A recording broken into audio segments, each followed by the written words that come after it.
आमनेर तालुक्यातील ताज्या बातम्या व ठळक घडामोडींसाठी पाहत राहा JBN महाराष्ट्र।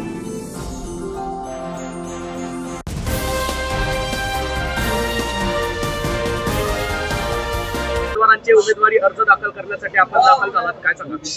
नाही, निश्चितपणे शिवसेनेचे नेते आदरणीय गुलाबरावजी पाटील साहेब आणि भारतीय जनता पक्षाचे नेते आदरणीय गिरीश भाऊ महाजन साहेब यांच्या आदेशानुसार शिवसेना आणि भारतीय जनता पक्षाची महायुती या ठिकाणी झालेली आहे आणि त्यांच्या आदेशानुसारच आज प्रभाग क्रमांक 2 मधील आदरणीय संतोष पाटील आमचे महानगर प्रमुख त्यांचा उमेदवारी अर्ज दाखल केला आहे। सागरदादा पाटील, सागरदादा सोनवणे आणि आमच्या दारकुंडे ताई या 3 लोकांचा उमेदवारी अर्ज आज आपण दाखल केला आहे। त्याच पद्धतीने शिवसेनेचे जिल्हा प्रमुख आदरणीय विष्णूजी भंगाळे यांचा देखील उमेदवारी अर्ज दाखल केला आहे। मला असं वाटतं की शिवसेना आणि भारतीय जनता पक्षामध्ये अतिशय जल्लोषाचं वातावरण आहे। कोणाला थांबवावं हा प्रश्न सगळ्यांसमोर आहे, पण मला खात्री आहे की दोघंही नेते आदरणीय गुलाबरावजी पाटील आणि गिरीश महाजन साहेब हे दोघंही व्यवस्थितरित्या तोडगा काढून 100% शिवसेना आणि भारतीय जनता पक्षाची महायुतीचं सरकार या जळगाव महापालिकेवर बसेल याची मला खात्री आहे। तुम्ही सांगितलं महायुतीचं म्हटलंय, महायुती झाली असं तुम्ही म्हणताय, आपण अद्यापही अधिकृत घोषणा नाही किंवा जागा वाटप तुमचं ठरलेलं नाही, राष्ट्रवादी सोबत घेतलेलं नाहीये। नाही, मला असं वाटतं की गुलाबरावजी पाटील साहेब आणि गिरीश महाजन साहेब यांची दोघांचीही मीटिंग झालेली आहे। तो जो काही कालचा क्षण होता तुम्ही जो मीडियामध्ये दाखवला, मला वाटतं तो क्षणिक होता, तेवढ्यापुरता तो विषय असतो, परंतु शिवसेना आणि भारतीय जनता पक्षाची युती ही नक्की झाली। राष्ट्रवादीचं काय मत? नाही, त्यांच्याशी अनिल दादांशी मला वाटतं बोलणं झालेलं आहे। माझ्या मते राष्ट्रवादी बरोबर सुद्धा म्हणजे शिवसेना, भाजप आणि राष्ट्रवादी हे जे सरकारमध्ये असलेले 3 पक्ष आहेत, या 3 पक्षांची महायुती झालेली आहे असं माझं मत आहे। आपण किती जागा मिळणार? बोललेलं नव्हतं की महायुती झाली, चर्चा चालू आहे, गिरीश महाजनांचं म्हणणं नाही, ज्या वेळेस आमची पहिल्यांदा हॉटेल प्रेसिडेंटला मीटिंग झाली त्या मीटिंगमध्ये आमचा 25-50चा फॉर्म्युला ठरला होता आणि त्यामध्ये 50 मध्ये राष्ट्रवादी काँग्रेसला काही जागा देऊ अशा पद्धतीची चर्चा त्या ठिकाणी प्राथमिक झालेली होती। त्याच्यानंतर राष्ट्रवादीच्या बरोबर काय मीटिंग झाली हे मला माहित नाही। आपल्याला किती जागा मिळणार आहे? 25-50चा आमचा फॉर्म्युला ठरला होता, हेच मी आपल्याला सांगतोय। 2 दिवसात काय हेराफेरी झाली, काय आदलबदल झाली हे मला माहित नाही, परंतु 25-50चा फॉर्म्युला आमचा हॉटेल प्रेसिडेंटला त्या ठिकाणी ठरला। 25 जागांवर पण ठाम आहे, जर कमी झाला जागा तर मग प्रश्नच नाही। 25 जागांवर ठाम म्हणण्यापेक्षा जर ठरलंच आहे तर 25 जागा आहेत, कमी होतील कसं काय? राष्ट्रवादीला 50 मधून भारतीय जनता पक्ष आता काय देतं हे मला माहित नाही, कारण मी त्या मीटिंगला नव्हतो। मला एवढंच माहिती आहे की मी ज्या मीटिंगला होतो त्या मीटिंगमध्ये 25 जागा शिवसेनेला आणि 50 जागा भाजपला आणि तिथून उठून आम्ही राष्ट्रवादीशी चर्चा करतो अशा पद्धतीचा विषय त्या ठिकाणी झाला। आपण ते म्हणताय भाजप 50 पेक्षा कमी जागा लढायला तयार नाही आहे, दुसरीकडे तुम्ही 25 जागांवर ठाम आहे, तर मग राष्ट्रवादीचा विषय येतोच कुठे? आता मी तेच सांगतोय, राष्ट्रवादीचं काय करायचं हे नेते ठरवतील। आपण आमचा शिवसेना आणि भाजपची जी मीटिंग झाली त्या मीटिंगमध्ये 25 जागा शिवसेनेला आणि 50 जागा भाजपला अशा पद्धतीची राष्ट्रवादीला ज्या जागा देतील त्या भाजपमधून जातील, तुमच्याकडून नाही जाणार। तो आता ते ठरवतील ना। आमच्या 25 जागा त्यांनी दिलेल्या आहेत, 25 जागा आम्हाला आहेत असं आम्ही धरून आमचे फॉर्म भरतोय। ज्या पद्धतीमध्ये तुम्ही एक हाती स्वबळावरती सत्ता मिळवली तसं जळगावमध्ये घडू शकलं असं वाटतं? घडू शकलं असतं, पण शेवटी महापालिकेचा विषय आहे। वरिष्ठांनी अशा पद्धतीचे आदेश केलेले आहेत की शक्यतो महापालिकांमध्ये शिवसेना, भारतीय जनता पक्ष आणि राष्ट्रवादीची युती करा अशा पद्धतीचे आदेश दिलेले आहेत।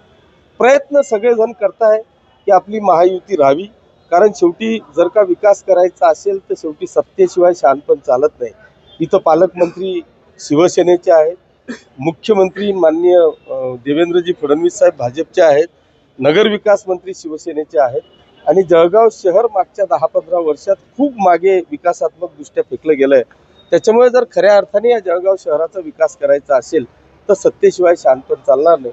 त्याच्यामुळे मला वाटतं सत्तेत हे आले पाहिजे, त्या युती त्या पद्धतीने युती चालली। आपले पालकमंत्री होते, बऱ्याचशा कार्यकर्त्यांची एकमत होत नव्हतं साहित्यात, काही महत्वाचे 4-5 वार्ड आहे त्याच्यामध्ये एक वाक्यता होत नव्हती, बीजेपी आणि सेनेचं म्हटलं त्याच्यावर घोडाळलं। प्रश्न असा आहे की विरोधकांना उमेदवार मिळत नाही आणि आमच्याकडे शिवसेना भाजपमध्ये कोणाला द्यावं कोणाला थांबवावं हा प्रश्न आहे।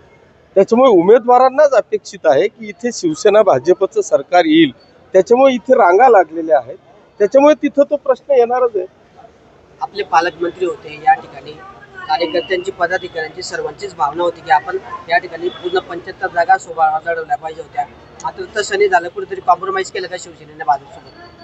नाही, त्या भावना माझ्याही होत्या की आपल्याकडे जेव्हा आम्ही इंटरव्ह्यू घेतल्या त्यावेळेस 300 उमेदवारांनी आमच्याकडे मुलाखती दिल्या. तीच परिस्थिती आज भाजपची आहे. भाजपचं आत्ताही मी तिकडून आलो तो कार्यालय एकदम फुल आहे. त्यांनाही आता कोणाला द्यावं आणि नाही द्यावं हा विषय आहे. पण शेवटी जर का रिस्क घ्यायची नसेल तर मला वाटतं युती केली पाहिजे आणि युतीच्या माध्यमातून या जळगाव शहराला न्याय दिला पाहिजे असं सगळ्यांचं ठाम मत झालं आणि त्या पद्धतीने युती होते. आहे प्रत्येक निवडणुकांमध्ये भाजपने जे आहे बंडखोर उभे केलेले आहे, तुम्हाला त्याचा अनुभव आहे. महापालिका निवडणुकीमध्ये देखील तशाच पद्धतीची बंडखोरी करण्याच्या तयारीत असल्याचं बोललं जात आहे. तर ह्या संदर्भातला आपला नेमका प्लॅन कसा असणार आहे पुढे? नाही, मला असं वाटतं की कुठे काय झालं याच्यापेक्षा जळगाव महापालिकेत जे ठरेल 25-50चा फॉर्म्युला आमचा हॉटेल प्रेसिडेंटला ठरला आणि त्याच पद्धतीने महायुती होईल असं माझं मत आहे. मधल्या 2 दिवसात दोघंही मंत्री महोदयांचं काय ठरलं याबद्दल मी अनभिज्ञ आहे. परंतु ज्या मिटिंगला मी होतो ती मिटिंग असंच सांगते की आज शिवसेनेला 25, भारतीय जनता पक्षाला 50 आणि त्याच्यानंतर राष्ट्रवादी काँग्रेसजवळ बसायचं असा त्यांचा प्लॅनिंग होता. पण मधल्या 2 दिवसात मी मिटिंगांना नव्हतो. त्याच्यामुळे 25-50चा फॉर्म्युला आहे. राहिला प्रश्न दगाफटकाचा. तर मला असं वाटतं की असं या महापालिकेमध्ये होऊ नये, होणार नाही असं अपेक्षित आहे. 99% 99.9% असं होऊ नये. कारण शेवटी शिवसेना आणि भारतीय जनता पक्षाला प्रत्येक जागा महत्त्वाची आहे. एखाद्याला बंडखोरी देऊन जनतेला तुम्ही असं डायरेक्ट वळवू शकत नाही. त्याच्यामुळे 100% महायुती प्रामाणिकपणे काम करेल असं माझं मत आहे. मंत्री गिरीश महाजन यांनी काल बोलले होते की गुलाबराव पाटील हे राग भरून गेलेले, पण त्यांचा राग आम्ही लवकरच खुश करू. काय कारण आहे? तेवढी क्षमता मला वाटतं गिरीश भाऊंमध्ये आहे. ते महाराष्ट्रातल्या कोणीही रागी भरला तर त्याचा राग काढण्याची क्षमता त्याच्यामध्ये आहे. त्याच्यामुळे गुलाब भाऊंचा ते इझिली राग काढू शकतो. पण जागा वाटपावरून हा राग आहे. जागा वाटपावरून हा राग म्हणला जातो. मला असं वाटतं की जागा वाटपावरून राग नसेल, त्यांना पटकन निघायचं होतं. जागा वाटपाचं तर मी तुम्हाला सांगितलं ना, 25-50चा आमचा फॉर्म्युला ठरलेला होता की ज्याचा मी साक्षीदार आहे. तो फॉर्म्युला आमचा कायम राहील. आपण कल्याण डोंबिवलीमध्ये बघितलं, कल्याण डोंबिवली असेल, नाशिक असेल, या ठिकाणी राष्ट्रवादी शिंदे गट एकत्र निवडणुका लढत आहे. या ठिकाणी आपण भाजपसोबत का तडजोड करतोय? त्या ठिकाणी जर तडजोड होत नाही तर आपण इकडे तडजोड करतोय असं वाटतंय का? नाही, मला असं वाटतं की मी ह्या प्रक्रियेतला प्रमुख नाही, मी त्याच्यातला एक सदस्य आहे. ह्या प्रक्रियेतले खरे प्रमुख लोक गुलाबरावजी पाटील साहेब आणि गिरीश महाजन साहेब आहेत. या दोघांच्या आदेशाने, गिरीश भाऊंच्या आदेशाने भाजप काम करते आणि गुलाब भाऊंच्या आदेशाने शिवसेना काम करते. त्याच्यामुळे त्यांनी दिलेले आदेश आम्हाला शिरसावले. कार्यकर्ते म्हणतात की आपण प्रमुख व्हावा, आपण आता दुरा घ्यावा अशी कार्यकर्त्यांची मागणी आहे. वरिष्ठांनी आदेश दिले तर आपण दुरा सांभाळणार. निश्चितपणे मी कार्यकर्त्यांना मंगेश चव्हाण या ठिकाणी पण आहेत. नाही, मी निश्चितपणे कार्यकर्त्यांना धन्यवाद देईल, त्यांचं अभिनंदन करेल की ते माझ्या नावाची चर्चा करताय. परंतु शेवटी आमच्या इथे गुलाबरावजी पाटील साहेब हे आमचे नेते आहेत आणि त्यांच्या मार्गदर्शनाखाली आपण भारतीय जनता पक्ष आणि शिवसेना युतीमध्ये ही महापालिका लढतोय. त्याच्यामुळे त्यांच्याकडे चार्ज राहिला काय, माझ्याकडे राहिला काय, दोघंही एकच आहे.